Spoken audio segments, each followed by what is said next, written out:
It is 2024 and we're going to be talking about, well, what is in my camera bag.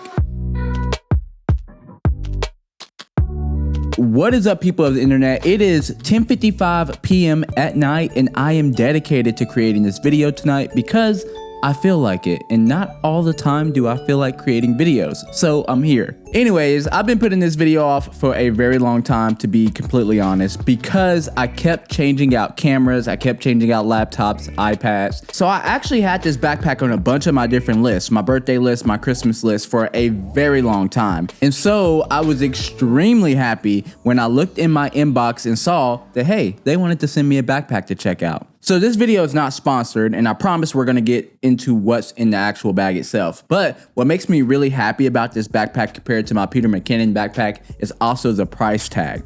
This doesn't cost nearly as much as the Peter McKinnon backpack that I had on my back. I mean, I think I paid like over $400 for everything that I had with the Peter McKinnon backpack. With this one, you can get it for around $119, I believe, when it's on sale. I've seen sales going, and sometimes they've even dropped to, I want to say like 100 or lower whenever the sales are going. Okay, so jumping in, let's actually talk about the top part, which is where your iPad or your laptop goes. The MacBook Pro 16-inch M1 Max. I'm telling you, it gets the job done. I was actually thinking this week, if this computer broke, I would be in a lot of trouble because this computer is expensive even though it's old, and I literally couldn't just go to the store here in Arkansas and just find a spec of this computer easily. And then last on my computer, I have this MKBHD icon skin. I love this skin. I pretty much put it on every single I'm sorry if I made some noise there. I pretty much have put it on every single laptop that I've bought. Okay, so let's talk about what's actually in the top part. So you get a little storage up here, which if you want, you can actually knock the Velcro down and you actually can fill the entire backpack with stuff. But there's dividers, so you have some like modularity inside of here. So in the top, I have my headphones, which they're the Sony M4s. These headphones are awesome. They did come out with the M5s, but honestly, they're not worth the upgrade. So in the front part, you have this pouch here, and it's like a double zippered pouch. I don't know how to explain it, but what I mean is if you unzip the first part, you have storage up here. So we'll talk about that. Here I have this Peter McKinnon SD card holder. I really like this. I mean, it just gets the job done. And then I have my card reader. It's a CF Express card reader, and it does obviously USB Type-C, but it pretty much has everything on here. It has micro SD, SD, XD. I don't even know what XD is. And then along with that, if you don't buy anything from this video, 100% go buy these. I can't tell you enough how many times I've been super frustrated that I'm getting super slow read and write speeds from SSDs or even like different docks or stuff like this, or even from my phone, because I have the iPhone 15 Pro Max, so it does USB-C. And it was always the cable. The cable was slow. So this allows you to do 40 gigs of data, which is obviously incredibly fast. Not only that, you can fast charge with PD charging up to 240 watts. So that's extremely fast. In this other pocket up here, I have this right here. I forgot the name of it, but you can see it's an Expo disc. This is incredible because it allows you to put it on the front of your lens and set the white balance. So I really bought this for real estate because I don't know if you've done real estate before, but when you're in homes, I'm telling you, lights are funky. Like, you get all different types of color. Honestly, it's just gonna put you in a much better place whenever you get that footage onto your computer. Last, we have all of my storage. So this is 4 terabytes. This is 1 terabyte.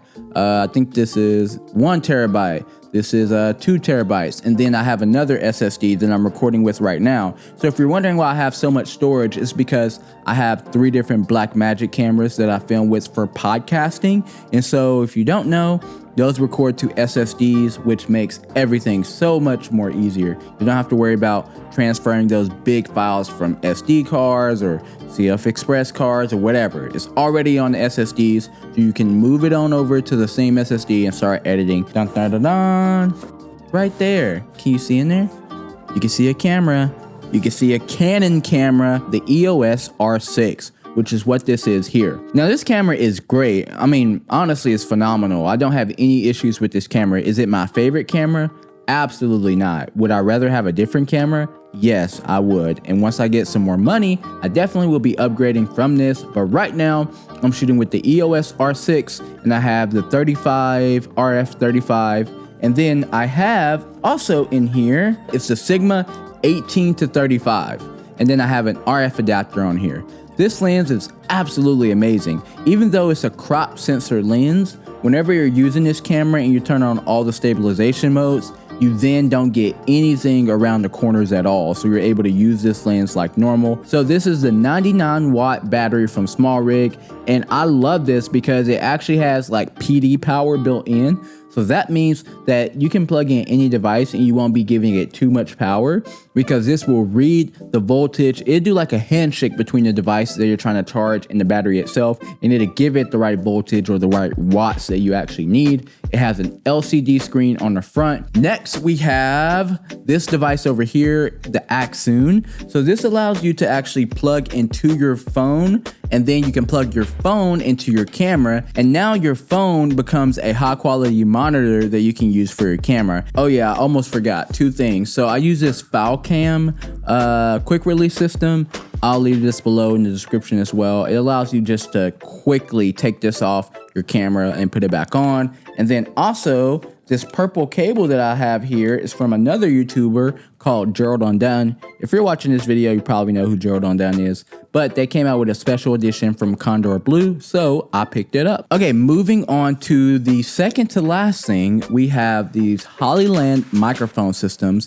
I already have a review on this, so I'm not really gonna talk a ton about it, but within this pouch, you get the charging cable, you have two microphones, you have the receiver. You actually have three different types of receiver. You have the part where you can actually plug it into your camera for recording, and then you have two different other parts that you can plug into your phone. And then last, we have my travel tripod, and that is a SmallRig. I'm not sure what the name is, but I'm gonna pick the one that I actually recommend that you get in the link below in the description. I do like this one, but what I don't like is, let me show you. So if I extend it, this one doesn't have a pole in the center.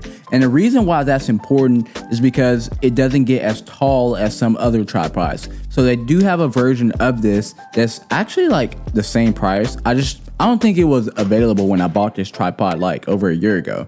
But the pole allows you to extend higher than you can with just the legs. But I prefer to actually use the tripod on the bottom when I'm traveling and things like that. The only problem I have with that is that obviously you just can't sit your backpack down like this because you have the tripod on the bottom. So in those cases, I'll just use the tripod on the side if I don't have a water bottle in there. Another one is this right here. If you don't know what that is, if you have like a suitcase and you extend the suitcase arm thing out, then you can slide this right over it, so then your backpack sits on top of your suitcase and not on your back weighing you down. The last thing that I really like, I actually used this when I was traveling to Honduras. They have this side pocket here where you can put things. Let's say, for instance, if you're going into maybe a sketchy area or you're in just a sketchy airport or something like that, you don't want someone to be able to just unzip this and steal your passport. That would be very, very bad. So what I did when I was traveling to Honduras is I stuck my passport right back here along with my debit cards and things like that. So it was on my back. It's super hard to not feel someone unzip this when it's on your back and go in there. All right, that is all I have for this video today. If you're interested in any of the stuff I talked about, guess what? It's in the link below in the description, all organized and pretty for you. One link, you click one link and it'll take you to a whole store of everything I talked about today. With that being said, if you're interested in watching some other content that I've created, if you didn't already click on the videos that I was talking about earlier, then check out this video right over here.